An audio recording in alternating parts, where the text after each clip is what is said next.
1924. En una ciudad que parecía dispuesta a vivir con esto, a cambio del lujo de tomar una copa. La prohibición llevaba 9 años en vigor. La prohibición federal de la venta y consumo de alcohol había dividido a amigos y conocidos, e incluso a ciudades enteras, en dos bandos, mojado y seco. La gente que vivía en las afueras de la ciudad de Chicago eran los secos, mientras que Chicago era una de las más mojadas de las mojadas. En la cima del imperio de venta ilegal de alcohol de Chicago estaba Al Capone. Era joven, tan solo tenía 24 años cuando empezó, pero era muy listo. Tenía una habilidad especial para los negocios ilegales. Era la personificación del crimen organizado. Antes de cumplir los 30 ya ganaba más de 25 millones de dólares, que equivaldrían a unos 75 de hoy en día. Y cuando le fallaba su sentido empresarial, tenía una manera infalible de asegurarse el éxito. Acababa con la competencia. Su banda estaba en los titulares de los periódicos continuamente. Bajo su mandato, Chicago se había convertido en una ciudad aterrorizada por la violencia de las guerras de venta ilegal de alcohol. La policía, los jueces, incluso el alcalde de la ciudad, habían sido comprados por Capone. Muy pocos crímenes eran investigados, y aquellos que lo eran muchas veces acababan sin condena. Pero un día, en 1929, Capone cometió un error. Eran las 10:30 de la mañana del 14 de febrero cuando los hombres de Capone entraron en un almacén al norte de Chicago. Dentro había 6 hombres de la banda de Bugs Moran y también un optometrista que solía salir con ellos. Supuestamente Moran también tenía que haber estado allí, pero llegó tarde. Habían sido engañados con una falsa llamada telefónica, prometiéndoles un camión lleno de whisky robado a bajo coste. Capone había organizado lo que pasaría después. Tal y como lo veía él, el negocio de la venta ilegal de alcohol de Chicago era suyo. Nadie se metía en medio. Mientras Capone estaba a salvo en su casa de Miami, otros llevaron a cabo su plan. Primero, 2 de sus hombres, disfrazados de policías, entraron en el almacén y pusieron contra la pared a toda la banda de Moran. Los hombres les hicieron preguntas, se quejaron un poco, pero no se resistieron. Sabían el protocolo de lo que aparentemente parecía una redada rutinaria. Una vez estaban contra la pared, llegaron otros 2 hombres de Capone.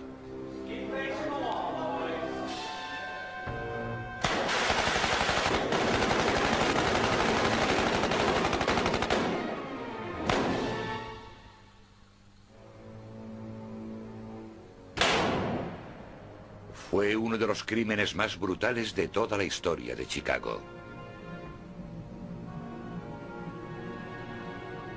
Las fotos de la matanza del día de San Valentín circularon por todas partes. Hasta acapararon los titulares de periódicos internacionales. Cuando pasa algo tan fuerte como esto, hace que la gente se dé cuenta de las cosas. No se trataba del típico tiroteo entre bandas que puede pasar tanto aquí como en cualquier otro sitio. Hizo falta el asesinato de 7 hombres en Chicago para que se produjese una gran protesta o una protesta pública. Después de la masacre, un grupo de empresarios de Chicago hicieron una visita al nuevo presidente Herbert Hoover. La reputación de la ciudad había sido arruinada. Sus empresarios estaban en peligro, estaban hartos de Al Capone. Dennis Hoffman es profesor de criminología de la Universidad de Nebraska. En su libro Al cara cortada y las cruzadas contra el crimen, descubre lo que esos empresarios de Chicago estaban dispuestos a hacer para librarse de Capone, y el importante papel que jugaron en su detención, algo que la mayoría de las veces ha sido omitido. Hoy nos resulta raro pensar en agencias privadas librando una batalla contra el crimen. Pero en el Chicago de los años 20, los empresarios pensaban que si había un problema importante, no debería dejarse en manos de los políticos. Así que los propios empresarios formaban agencias privadas para solucionar estos problemas. Y de hecho, eso fue lo que pasó en el caso de Al Capone.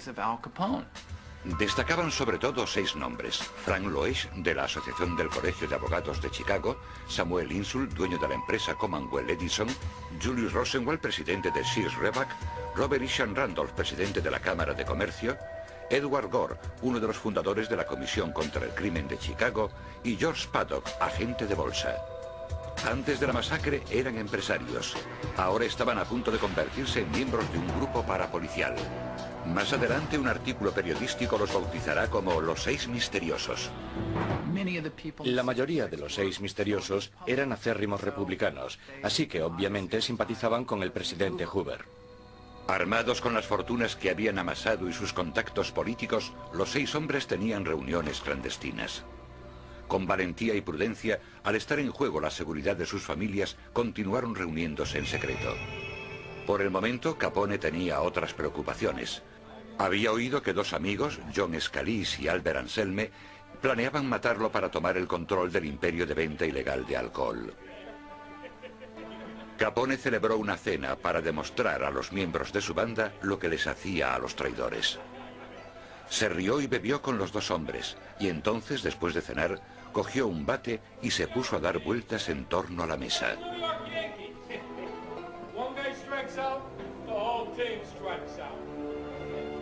Somos un equipo, dijo, como los Yankees de Nueva York, pero solo hay un jefe y ese soy yo.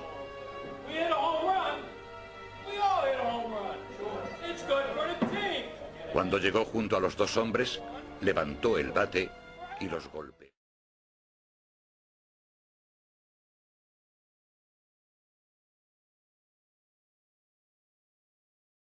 hasta la muerte.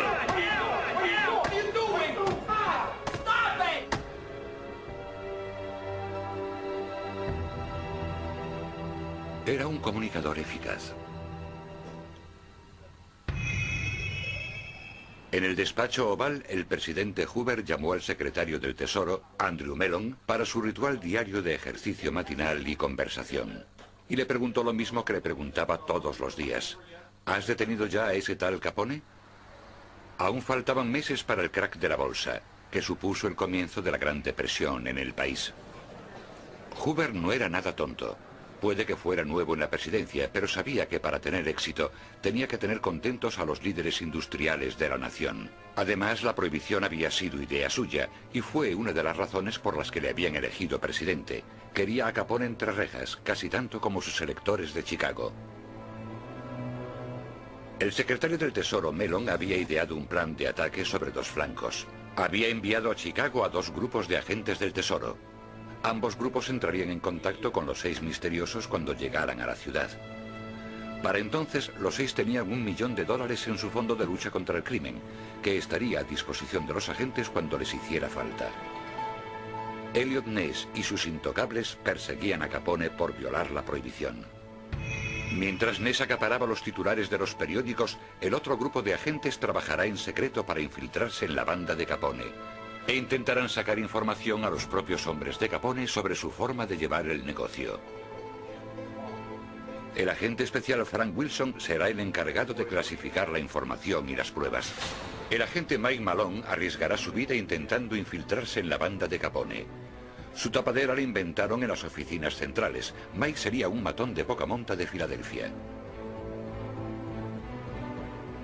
Los otros 4 agentes saldrían a la calle en busca de informadores y comprobarían los archivos bancarios. Capone sabía todo lo que pasaba en Chicago en 1929. Oyó hablar de los 6 misteriosos y de los agentes del servicio de inteligencia, pero no les dio demasiada importancia. Yo supongo que quizás Capone se acabó creyendo algunas de las historias que publicaban sobre él los periódicos de Chicago. Quizás creyera que era omnipotente, o que los federales no podían tocarle, o que estaba por encima de la ley.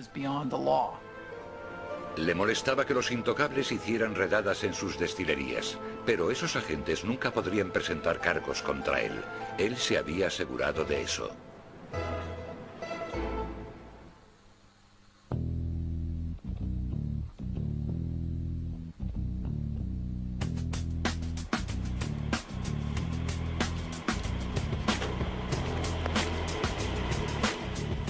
Sin duda, Al Capone suponía una amenaza para la sociedad. Era un despiadado asesino que desató una ola de crímenes sin precedentes en Chicago y dio a la ciudad una reputación de la que aún no se ha librado hoy en día.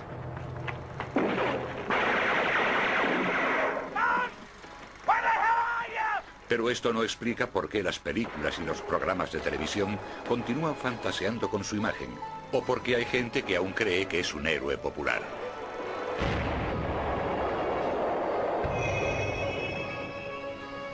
Llegó a Chicago procedente de Brooklyn en 1924, siguiendo a su mentor, y se convirtió en el jefe de la mafia más joven de la historia. Ya tenía una cicatriz en su mejilla izquierda procedente de una pelea a navajazos que le daría el mote de cara cortada para el resto de su vida. A medida que iba ascendiendo en los escalafones criminales, se dio cuenta de que tenía una habilidad especial para los negocios. Parecía estar hecho de la misma pasta que otros presidentes de empresas, excepto por una cosa: su forma de despedir a los traidores o de tratar a la competencia provenía de la parte más oscura de su alma, una que solo conocen los asesinos. La lealtad a Capone era el único seguro de vida que tenía su gente. Los que se arriesgaban a ser sus enemigos no tenían ninguna posibilidad de seguir con vida. Sus crímenes eran fríos y despiadados. En 7 años fue el responsable de más de 300 asesinatos de Lampa. Pero Capone no se veía a sí mismo como un criminal. Creía que era lo bastante listo y carismático como para ser popular. La gente lo trataba como a un famoso. No se comportaba como un asesino. Si no hubiera sido por la matanza del día de San Valentín, las cosas en Chicago habrían seguido así durante mucho tiempo.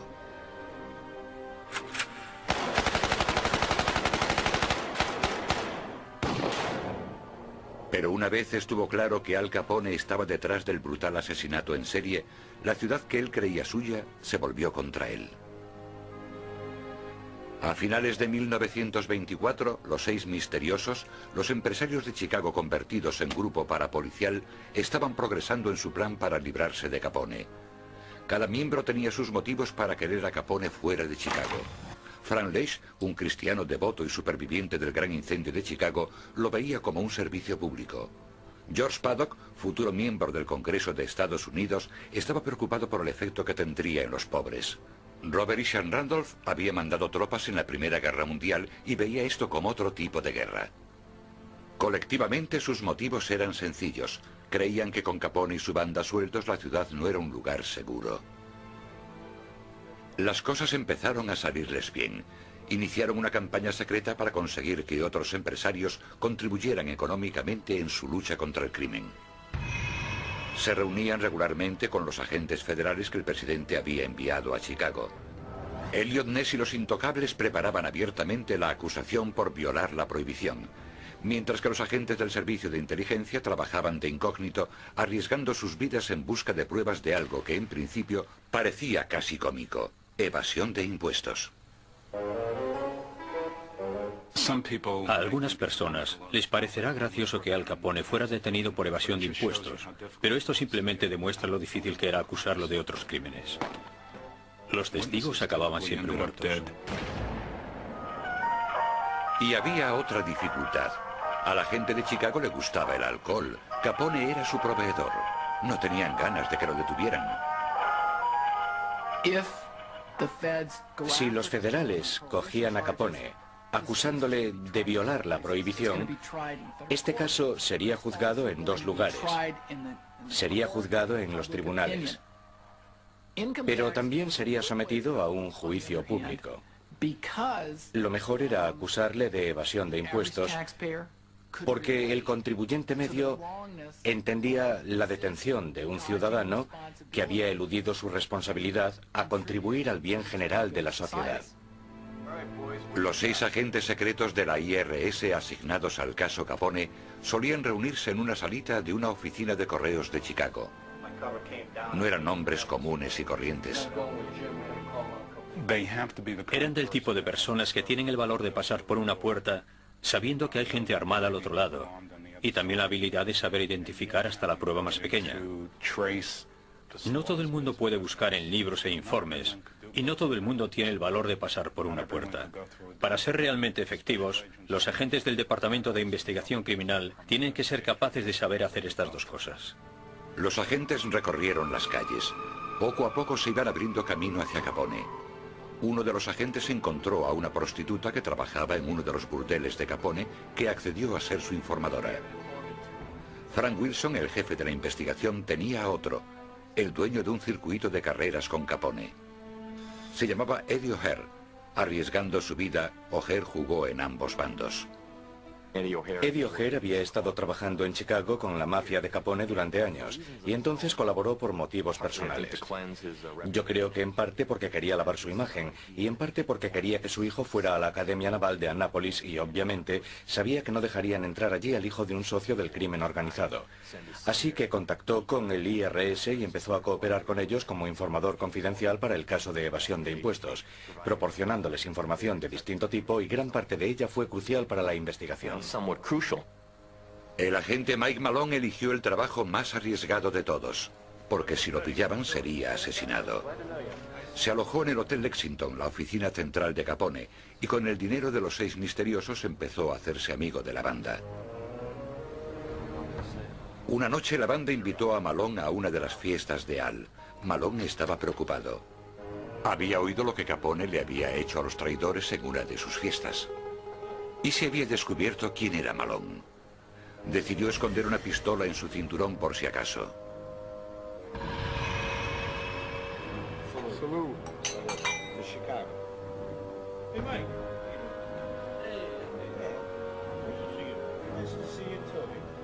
Cuando sirvieron la cena, Malone se comió un trozo del filete. Nunca había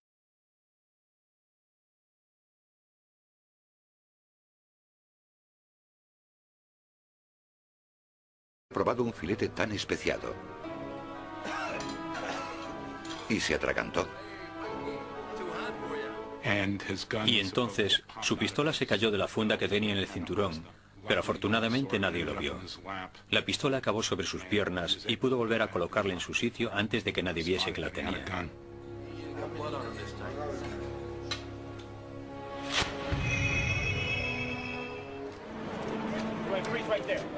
Días después, a la salida de un teatro, Al Capone se encontró con 2 policías. Tenía un montón de problemas. La mafia de Nueva York no estaba nada contenta con él. Por su afán de protagonismo había atraído toda la atención hacia las mafias. Los crímenes se le habían ido de las manos. Estaba avisado. Afectado por todo esto, Capone organizó su propio arresto por posesión ilícita de armas y fue encerrado. En marzo de 1930, mientras estaba en la cárcel, los agentes de inteligencia del IRS hicieron su primera incursión en el imperio Capone. La mano derecha de Capone, Frank Nitti, fue declarado culpable de evasión de impuestos y condenado a 1 año y medio de cárcel. Un mes después hubo otra detención. Uno de los socios de Capone, Jay Gusick, fue condenado a 5 años de cárcel por evasión de impuestos. Un mes después le tocó el turno al hermano de Al, Ralph. Fue condenado a 3 años de cárcel. Los cimientos de la organización estaban empezando a tambalearse, pero el jefe iba a ser más difícil de derrocar. Tenía una manera infalible de protegerse. Su verdadero nombre nunca era utilizado en pagos y libros de contabilidad. No tenía una cuenta en el banco, no había nada que le pudiera relacionar con un ingreso. En público, Capone se mostraba seguro de sí mismo. Yo creo que tenía que haber estado ciego si no vio lo que estaban haciendo. Estaban atacando ese frente y estaban consiguiendo condenarles. Esto no era algo pasajero. No iba a pasar lo de siempre, que cuando fuese juzgado, el jurado le apoyase y le declarasen inocente. Aparentemente seguro de sí mismo, Capone tenía que estar sintiendo la presión. Había subestimado a los agentes del IRS. Ahora sus hombres de más confianza y su hermano ya no estaban con él. Cada vez se estaban acercando más.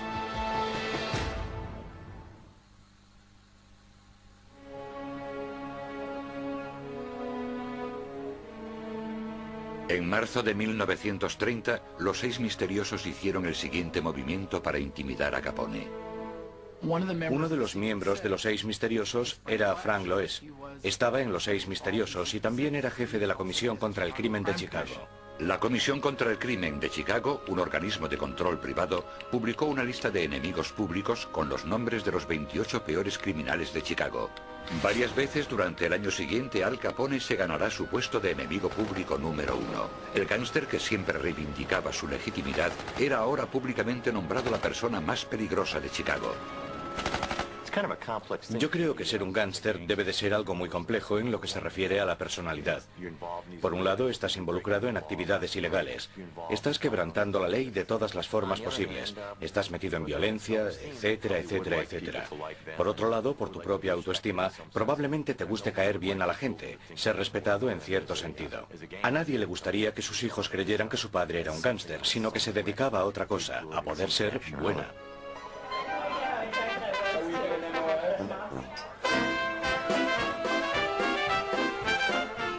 Los 6 misteriosos estaban haciéndose famosos por su lucha contra el crimen. Abrieron un bar clandestino donde se reunían delincuentes de poca monta y les daban pistas. Contrataron a sus propios investigadores y continuaron financiando el trabajo de los intocables y los agentes del IRS. Su fama se estaba extendiendo por todo el país. Grupos de empresarios de otras ciudades estaban formando sus propias organizaciones de lucha contra el crimen, siguiendo el modelo de los 6. Todo el mundo quería saber quiénes eran los 6 misteriosos. Capone leía sobre esto en los periódicos y estaba empezando a ponerse nervioso. Convocó una reunión con el jefe de los 6 misteriosos, Robert Isham Randolph. En sus memorias, Randolph escribió que Capone le había propuesto un trato.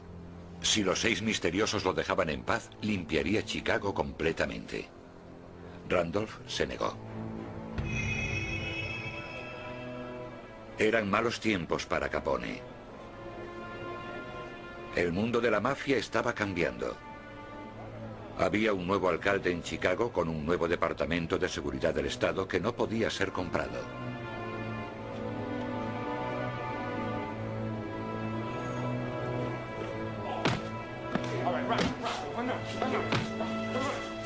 Su modo violento de hacer negocios estaba empezando a quedarse obsoleto incluso entre los gángsters.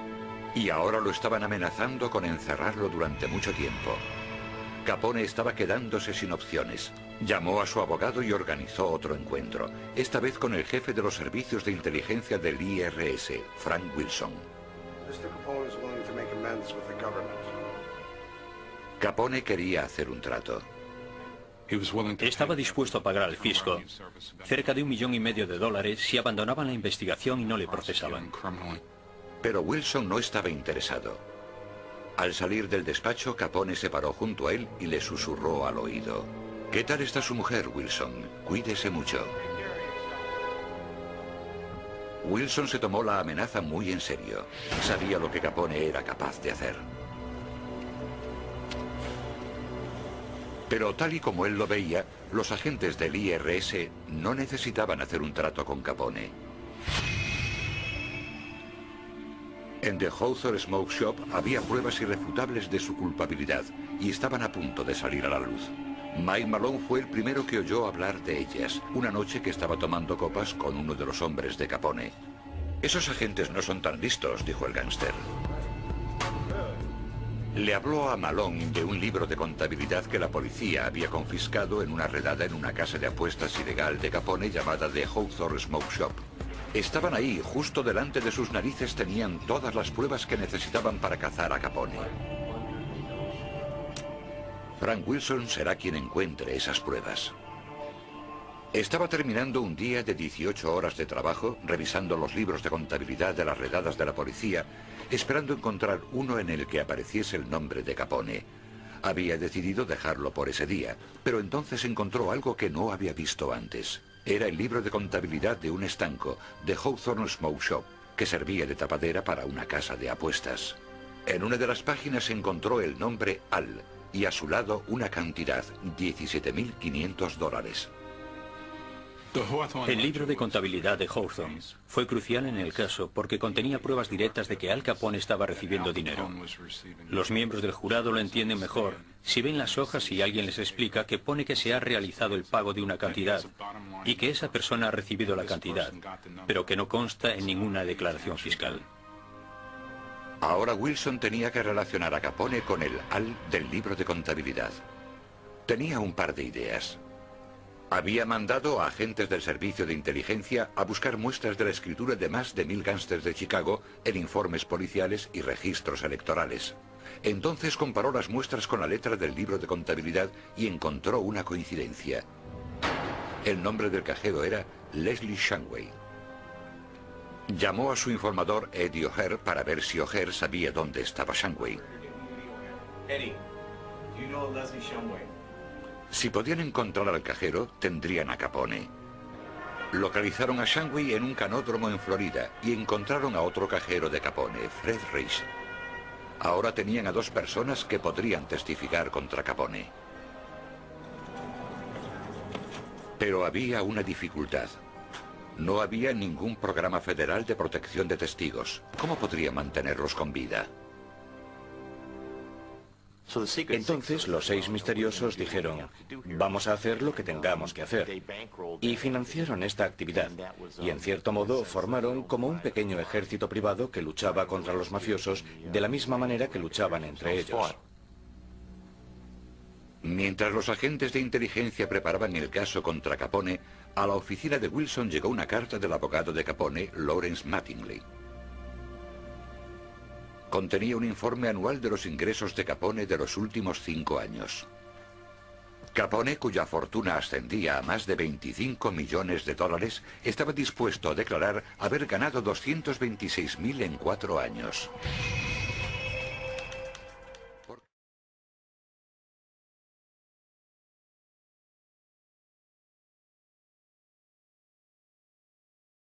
El propio abogado de Capone mandaría a los investigadores pruebas incriminatorias contra su cliente.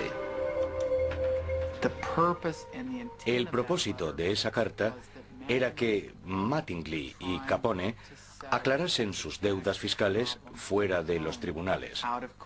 Estaban intentando llegar a un acuerdo amistoso. Y bueno, hoy en día muchos contribuyentes llegan a acuerdos con el IRS. La División de Inteligencia y la División de Investigación Criminal no aceptaron el dinero a cambio del procesamiento. Porque si no, todo el mundo que cometiese el delito de evasión de impuestos podría simplemente decir, vale, pagaré ahora lo que se supone que tenía que haber pagado desde el principio. El caso contra Al Capone se estaba haciendo cada vez mayor. Desesperado, su abogado hizo otra llamada. Esta vez al fiscal. Capone estaba dispuesto a hacer un trato. De hecho, llegaron a un trato. Y el trato era que Capone se declararía culpable e iría 2 años y medio a la cárcel. Por tanto, la condena sería mucho más leve. La negociación de la sentencia era una forma de demostrar a la gente que Al Capone no era invencible y que iba a ir a la cárcel. Solo había un problema. La gente que había ideado el plan para cazar a Capone 3 años antes, el gobierno, los 6 misteriosos y los agentes, habían arriesgado mucho para atraparlo. ¿Realmente iban a dejar que se librase de esta cumpliendo una condena de 2 años y medio a 5 años? Cuando el abogado de Capone se presentó frente al juez para la resolución de la negociación de la sentencia, el juez hizo algo inusual. El juez James Wilkerson echó un vistazo al acuerdo y lo rechazó. Rechazó la negociación de la sentencia. Y cuando estaban en la sala, Wilkerson le dijo a Capone, no puedes comprar al Tribunal Federal. La carta al IRS no había funcionado. La negociación de la sentencia tampoco. Capone estaba en peligro. Y yo creo que en ese momento Capone se dio cuenta de que las cosas habían cambiado. Y ahora sabía que si lo condenaban tendría que enfrentarse a bastantes años de cárcel en vez de creer que lo condenarían a 3 años. Y que con buena conducta saldría en solo 1 año o algo así. Y que pronto podría volver a Chicago. Unos días después, Frank Wilson recibió una llamada de Mike Malone. Había oído hablar a los hombres de Capone. Capone había ordenado que matasen a Wilson. La reacción de Wilson fue sorprendente. Dictó una orden de arresto contra Capone y salió en busca de los hombres a los que Capone había ordenado matarle. Cuando Capone se enteró de lo de la orden de arresto, canceló el asesinato. Ya estaba metido en bastantes líos. El 5 de junio de 1931, Al Capone fue acusado de 2 cosas: evasión de impuestos y violación de la prohibición. 3 meses después abrió un comedor de beneficencia para la gente de Chicago, la mayoría sin trabajo debido a la Gran Depresión. Casualmente, esto fue justo antes de su juicio por evasión de impuestos, y lo cerró poco después de terminar el juicio. Así que parece que no hay nada mejor que una treta publicitaria para conseguir un poco de publicidad positiva en todos los periódicos, y así poner a la gente de parte de Capone justo antes de que comience el juicio del caso y se empiece a deliberar. Capone pasó el verano previo al juicio en su casa de Lansing, Michigan. Antes de irse ordenó a su banda que hicieran un trabajo. Tenía otro as más bajo la manga. Si funcionaba, no habría forma de que le declarasen culpable.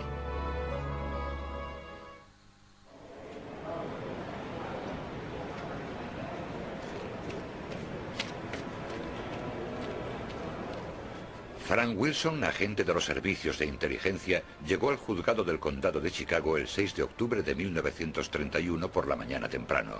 Nadie lo detuvo. Nadie sabía quién era. Elliot Ness también estaba en la sala, pero solo como espectador. Los dos equipos de agentes federales habían hecho su trabajo. Ness y los intocables presentaron 5.000 acusaciones contra Capone por violación de la prohibición. Frank Wilson y los agentes del IRS citaron a 75 testigos para el caso. Para cuando acabara el juicio, habrían demostrado que Capone había ganado al menos $1 millón en sus 7 años como jefe de la mafia de Chicago. Después de sopesar ambos casos, el juez decidió que el de evasión de impuestos era el más contundente. Este sería un día glorioso para Wilson, los agentes del IRS y los 6 misteriosos. En el caso de que fuera declarado culpable de evasión de impuestos, Capone se enfrentaría a hasta 34 años de cárcel y una multa de $90.000. Irónicamente, en la calle, la banda de Capone estaba luchando la que será su última batalla en torno a la venta ilegal de alcohol en Chicago. Cuando esta haya acabado, Capone será el único caudillo en pie. Los periódicos publicaron que Capone parecía seguro de sí mismo cuando entró en la sala. Frank Wilson, sentado en la mesa de la defensa, sabía por qué. De alguna manera habían obtenido los nombres de los miembros del jurado. El primer paso para luego sobornarlos, intimidarlos, etcétera, etcétera, etcétera. El agente Mike Malone, aún de incógnito, había informado a Wilson de esto, y Wilson se lo había notificado al juez.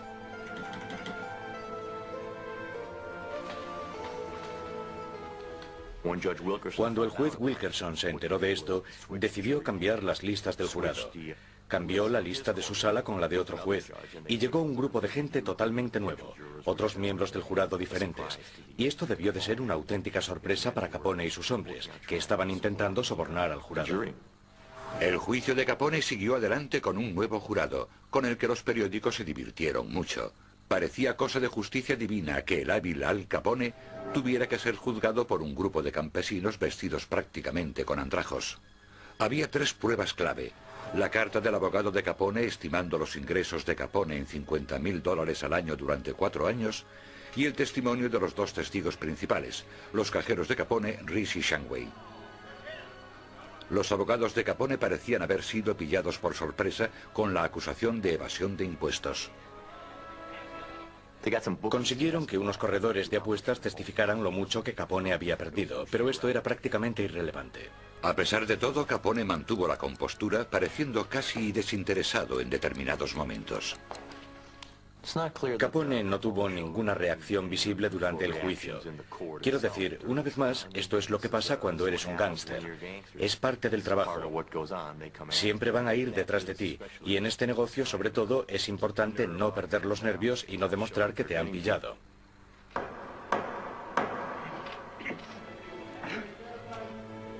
El resultado del juicio está grabado en la historia. Al Capone fue declarado culpable de evasión de impuestos durante los años 1925, 26 y 27 y de no haber presentado las declaraciones de la renta del 28 y 29. Fue condenado a 11 años de cárcel y una multa de $80.000. Fue la condena por evasión de impuestos más severa jamás imputada.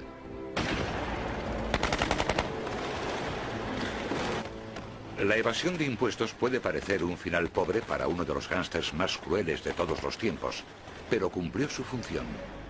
O quizás no. El profesor de la Universidad de Nebraska, Dennis Hoffman, posee información secreta que, según él, da un nuevo giro al caso Capone. El profesor Hoffman cree que aunque el caso de la evasión de impuestos era lo bastante sólido como para condenar a Capone, el gobierno tenía otro as bajo la manga, por si acaso. Puede que el caso contra Capone no fuera sobre la violación de la prohibición, pero, según el profesor Hoffman, la administración local había llenado el jurado con un grupo de hombres que estaban totalmente en contra del alcohol. Formaban parte de un sistema instaurado en Chicago mediante el cual se aseguraban de que los vendedores ilegales de alcohol como Capone fuesen a la cárcel sin importar los cargos que se les imputaran. Puede que a los ojos de los periodistas el jurado de Al Capone pareciese formado por simples campesinos, pero en realidad para un vendedor ilegal de alcohol como Capone eran mucho más peligrosos, un grupo de moralistas partidarios de la prohibición. Si eres un gángster importante y vas a ir a juicio, no esperes tener todos los derechos que te garantiza la Constitución. ¿Quién sabía lo del jurado de partidarios de la prohibición en el juicio de Capone y quién no? ¿Acaso lo sabía el juez que rechazó la acusación de violación de la prohibición y aprobó la de evasión de impuestos? ¿El fiscal? ¿Hasta oídos de quién llegó? Estas preguntas todavía no tienen respuesta. El 24 de octubre de 1931, el reinado de Al Capone en Chicago llegó a su fin. El hombre que tuvo a la ciudad a sus pies durante casi una década iba finalmente a ingresar en prisión. Los periódicos de Chicago celebraron el fin de la era Capone. En una entrevista sobre el juicio, Capone dio un último saludo, no a los agentes del Tesoro, Elliot Ness y los Intocables, a quienes la historia considerará como sus archienemigos.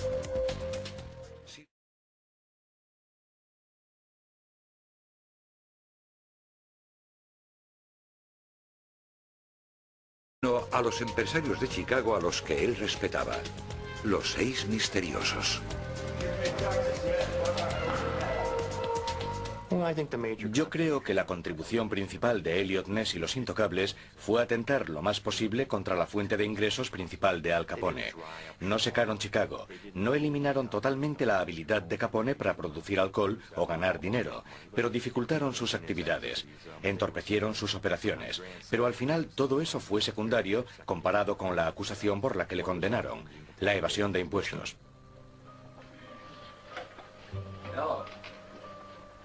Los 6 misteriosos, acordes con su deseo de mantener las identidades de sus miembros en secreto, habían permanecido fuera de la sala, pero estaban atentos a todo lo que ocurría dentro. En una entrevista publicada en un periódico después del juicio, Robert Randolph, el líder del grupo, dijo que él creía que la contribución de los 6 misteriosos había sido dejar que los criminales supieran que tenían un nuevo enemigo no político al que enfrentarse. El caso había terminado. El malo estaba entre rejas. ¿Pero le había dado el gobierno a Capone un juicio justo? ¿O había hecho lo que creía que tenía que hacer amparándose en que el fin justifica los medios? En realidad, este juicio era sobre el restablecimiento de la legitimidad del gobierno federal. En esa época, el gobierno federal había fracasado en su intento por resolver el problema de la depresión. La administración de Hoover no estaba solucionando los problemas de la gente sin empleo y también estaba fracasando en su intento porque se cumpliese la prohibición. Por tanto, el juicio de Al Capone le dio a Hoover la oportunidad de restablecer la confianza en el gobierno federal. Incluso hoy, el gobierno centra su atención en determinada gente. Yo creo que es normal que la unidad de inteligencia, para ayudar al presidente de Estados Unidos, centrase su atención en alguien como Al Capone. Es decir, en un asesino. Después de su condena en 1931, Al Capone fue enviado a la cárcel de Atlanta y luego a Alcatraz para cumplir sus 11 años de condena. Un día en 1939 empezó a estar confuso. No podía hablar. Le diagnosticaron neurosífilis, una enfermedad que había contraído de joven. En 1939, incluso el gobierno federal reconoció que ya no constituía una amenaza para nadie. En realidad lo dejaron salir antes porque sabían que ya no iba a volver a Chicago a ponerse al mando de lo que ahora era una banda liderada por Frank Nitti. Nitti se quedó con todo lo que Capone había construido y después de la prohibición consolidó esta organización.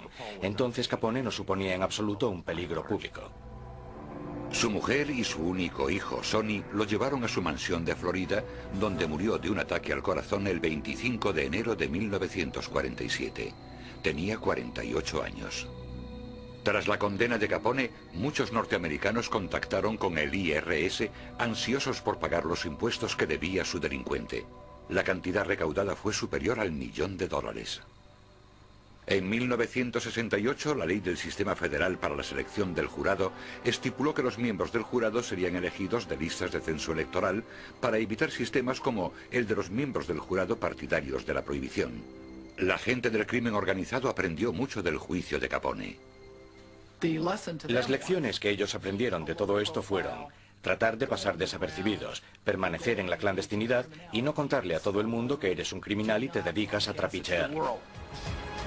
Para los 6 misteriosos, lo que parecía algo muy claro empezaba a no serlo tanto. Los 6 misteriosos fueron pillados pinchando los teléfonos de Swanson, el abogado del Estado. Al final, cuando estas acusaciones fueron presentadas ante un gran jurado, no pasó nada. Sus días de grupo parapolicial habían terminado. El informador de Wilson, Eddie O'Hare, se convirtió en un respetable empresario. Pero 8 días antes de que Capone saliese de la cárcel, a O'Hare le dispararon. Frank Wilson cumplió la promesa que le había hecho. Se aseguró de que el hijo de O'Hare, Butch O'Hare, entrara en Annapolis. Su hijo se graduó en Annapolis. Se convirtió en aviador naval y de hecho hizo un gran trabajo durante la Segunda Guerra Mundial. Derribó 5 aviones japoneses en una misión y al final murió en el Pacífico. Al cabo de un tiempo, al nuevo aeropuerto de Chicago le pusieron el nombre de O'Hare Field, en honor a Butcher O'Hare, el hijo de Eddie O'Hare. Frank Wilson, de la unidad de inteligencia del IRS, se convirtió en jefe del servicio secreto y fue el encargado del servicio de seguridad frente a ataques nucleares. Cuando el bebé Lindbergh fue secuestrado, Charles Lindbergh le pidió su ayuda. La unidad de inteligencia siguió investigando a otros mafiosos en Nueva York y consiguieron condenar a 250.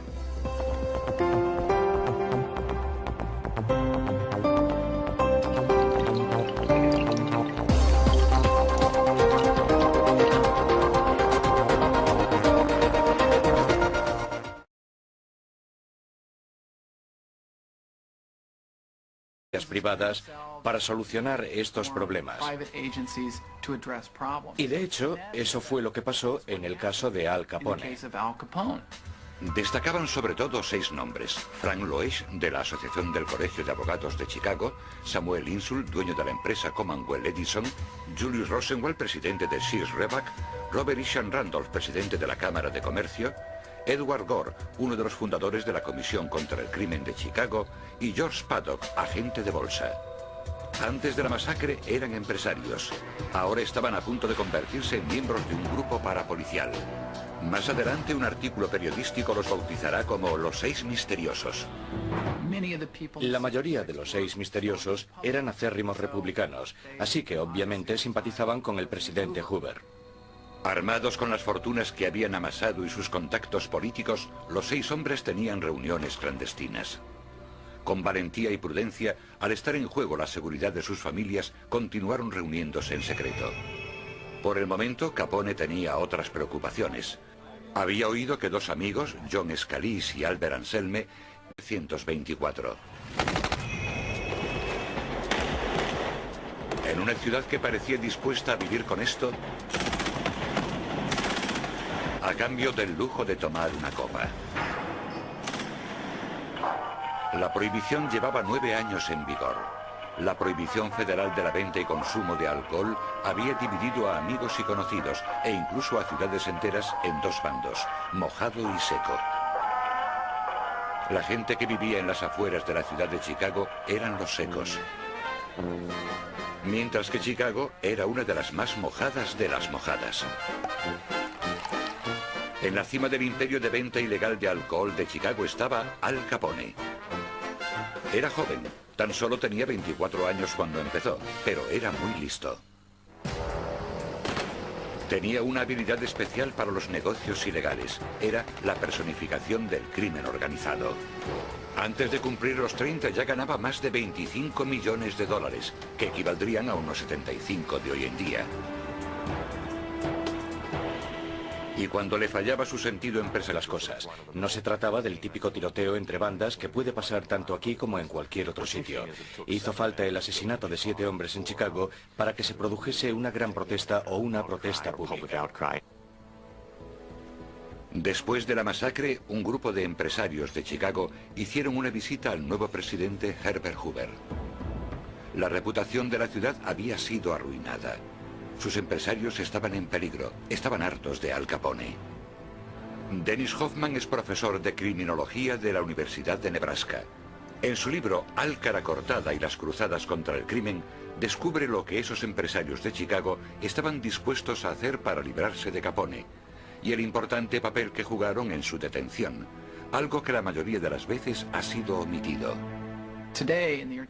Hoy nos resulta raro pensar en agencias privadas librando una batalla contra el crimen.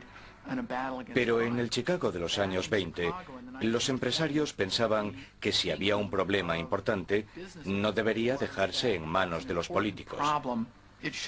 Así que los propios empresarios formaban agencias. Él tenía una manera infalible de asegurarse el éxito. Acababa con la competencia. Su banda estaba en los titulares de los periódicos continuamente. Bajo su mandato, Chicago se había convertido en una ciudad aterrorizada por la violencia de las guerras de venta ilegal de alcohol. La policía, los jueces, incluso el alcalde de la ciudad, habían sido comprados por Capone. Muy pocos crímenes eran investigados, y aquellos que lo eran muchas veces acababan sin condena. Pero un día, en 1929, Capone cometió un error.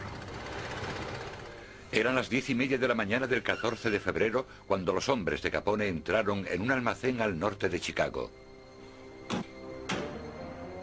Dentro había 6 hombres de la banda de Bugs Moran y también un optometrista que solía salir con ellos. Supuestamente Moran también tenía que haber estado allí, pero llegó tarde. Habían sido engañados con una falsa llamada telefónica, prometiéndoles un camión lleno de whisky robado a bajo coste. Capone había organizado lo que pasaría después. Tal y como lo veía él, el negocio de la venta ilegal de alcohol de Chicago era suyo. Nadie se metía en medio. Mientras Capone estaba a salvo en su casa de Miami, otros llevaron a cabo su plan. Primero, 2 de sus hombres, disfrazados de policías, entraron en el almacén y pusieron contra la pared a toda la banda de Moran. Los hombres les hicieron preguntas, se quejaron un poco, pero no se resistieron. Sabían el protocolo de lo que aparentemente parecía una redada rutinaria.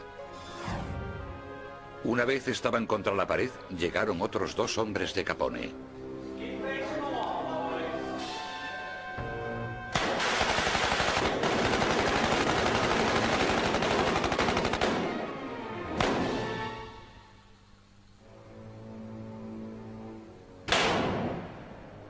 Fue uno de los crímenes más brutales de toda la historia de Chicago.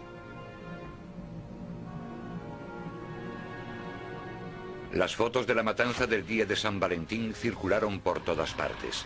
Hasta acapararon los titulares de periódicos internacionales.